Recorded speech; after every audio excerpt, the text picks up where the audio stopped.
ഇന്ന് നമുക്ക് ഒരു അടിപൊളി മസാലക്കറി ഉണ്ടാക്കിയാലോ? ബൂരിയുടെ കൂടെ കഴിക്കാൻ പറ്റിയ ഉരുളക്കിഴങ്ങ് കൊണ്ടുണ്ടാക്കിയ അടിപൊളി മസാലക്കറിയാണ് കേട്ടോ. ചില സ്ഥലങ്ങളിൽ ഇത് ബാജിക്കറി എന്നും അറിയപ്പെടാറുണ്ട്. അപ്പോൾ welcome to Adish gallery. Channel subscribe ചെയ്യാത്തവർ ഉണ്ടെങ്കിൽ സബ്സ്ക്രൈബ് ചെയ്യുക, സപ്പോർട്ട് ചെയ്യുക. പൂരി ഉണ്ടാക്കുന്ന വീഡിയോ ഞാൻ നേരത്തെ ഷെയർ ചെയ്തായിരുന്നു കേട്ടോ. അതിൻ്റെ കൂടെ ഉണ്ടാക്കിയതാണ് ഈ കറി. അന്ന് ഇത് ഷെയർ ചെയ്യാൻ സാധിച്ചില്ല.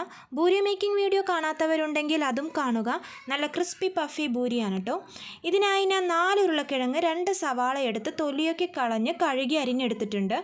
ചിലവർ ഉരുളക്കിഴങ്ങ് വേറെ സെപ്പറേറ്റ് വേവിച്ചെടുക്കാറുണ്ട്. ഞാൻ അങ്ങനെ ചെയ്യാറില്ല. ഉരുളക്കിഴങ്ങ് ചെറുതാക്കി അരിഞ്ഞ് എല്ലാം കൂടി ഒന്നിച്ചിട്ടാൽ നല്ലതുപോലെ വെന്ത് കിട്ടും. 5 പച്ചമുളകും 1 കഷ്ണം ഇഞ്ചിയും കൂടി എടുത്ത് ഇതിൻ്റെ കൂടെ ചേർത്തിട്ടുണ്ട്.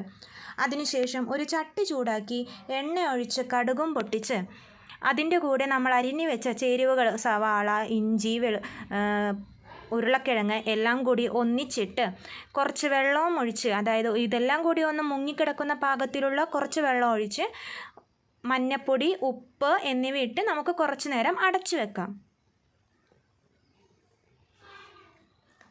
ഉപ്പ് ആവശ്യത്തിന് ഇടണം. എന്നിട്ട് നല്ലതുപോലെ ഒന്ന് മിക്സ് ചെയ്ത് കൊടുക്കണം. അടച്ചു വെച്ച് കുറച്ച് നേരം കഴിയുമ്പോൾ ഒന്നുകൂടെ ഒന്ന് നമുക്ക് ഇളക്കി കൊടുക്കാം.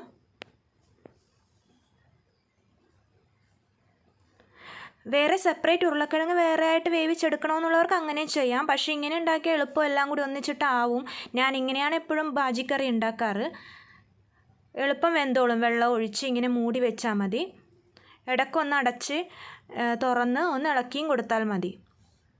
കണ്ടോ, നല്ലതുപോലെ വെന്ത് വരുന്നുണ്ട്. ഒരു 5 മിനിറ്റിനുള്ളിൽ, ഒരു 7-8 മിനിറ്റിനുള്ളിൽ തന്നെ ഉരുളക്കിഴങ്ങൊക്കെ നല്ലോണം ഒന്ന് വെന്ത് വന്നോളും. ഇപ്പോൾ നമ്മുടെ മസാലക്കറി റെഡി ആയിട്ടുണ്ട്. ഇത് പുട്ടിൻ്റെ കൂടെയും പൂരിയുടെ കൂടെയൊക്കെ നമുക്ക് കഴിക്കാൻ സാധിക്കും.